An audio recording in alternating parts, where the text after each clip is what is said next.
All right, guys, this is Tripp Powell from Coosa Country Club, assistant golf pro. We're going to talk about a drill that I like to do um, for a number of different reasons. I like to tell people to do it for anything from coming over the top, being too quick, or even from coming underneath and say flipping the hands with the early release. We'll take it through it here. This is it's a different part of a sequence drill. Take it to the top and stop here, just like you would do on the sequence drill. This is the trick. Instead of going straight from the top, we bring our arms down. We bring our arms all the way down to where, it hangs just like it would if you were in that position without a club in your hand, where that left arm just hangs down straight. We keep our wrists set just to maintain our lag or our angle here. But this really brings us down. This is what lag is for the most part, in a different way to explain it. Just those arms kind of going and getting low to where they were at setup, that arm hanging straight down, and just getting those arms in a good spot to where we're not having to work too much, against what our body's already doing. A good way to get in this spot is really just to relax and just to let that left arm hang down, from your shoulder. And that's really the key to getting in a good spot here. It helps the people that are hitting from the top. It gets our arms kind of working down. For the people that are coming over the top, at this point, you really want to notice that the shoulders are still closed, and that's a key move, because if we're kind of open at this point or square to our target, then we're really going to be steep and kind of going to the left. That's kind of the cause of the over the top anyways. And for the people that, say flip it, it really is good, even though it kind of gets you stuck behind position is what it feels like. As long as we keep our wrist set and our wrist in that kind of, hinged motion, and then from that point just turning our body down, that's really what we're after. Is from that point on, that's when we want the whole shoulders and hips to really fire through. So we take it to the top, get in a good spot there. We can work on our weight at the same time, getting our weight in a good position, and even on the way down, kind of shift towards that front foot. But we really want to make sure we're behind. The club is on this path and with the shoulders closed, so we can really fire through that way, which kind of gives us on the way, kind of puts us on that swing path anyways. From down this way,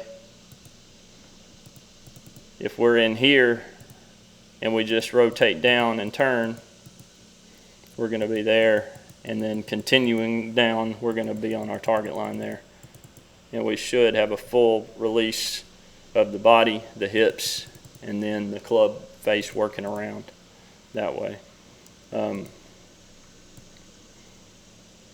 This is what we want, kind of, we almost want the shoulders kind of pointing over here with our target line, being down this way, just for the purpose of, we got to come from the inside. So if we're, if this club that seems laid off is in the right spot, then when we come down, we should match up and come on that inside path like that. A key to this is really getting our hands low.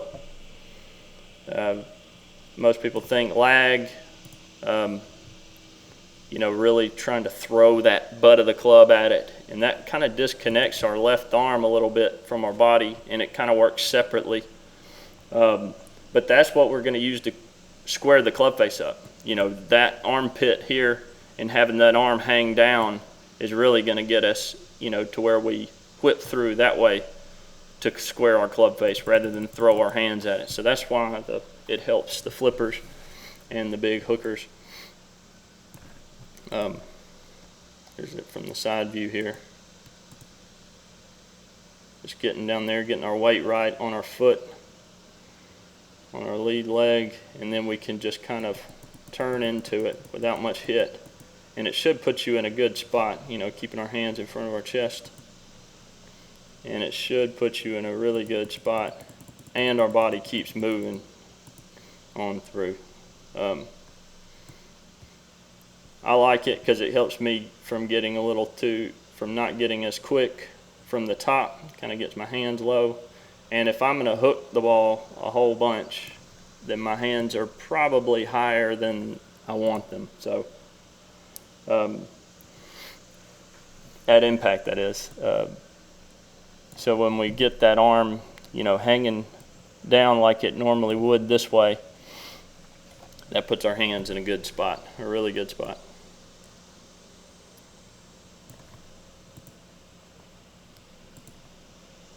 Just bring it down to there, relax it, and then just kind of fire through. That's all we're after there.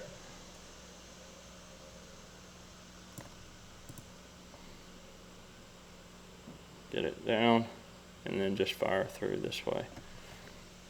And that really gets us in sync and kind of,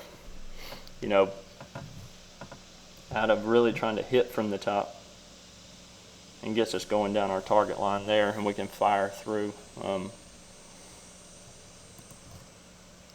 A good model is, say, Rory from the back view. You can kind of see him when he takes it back and then kind of is on his way down. At that point there, his shoulders are basically shut. His club face, his club is kind of coming from the inside. Some people would call that right there laid off, especially when he's coming down this way. But the way he squares it up with his shoulder turn and his hip turn actually makes him a little more consistent than most people with his kind of club head speed.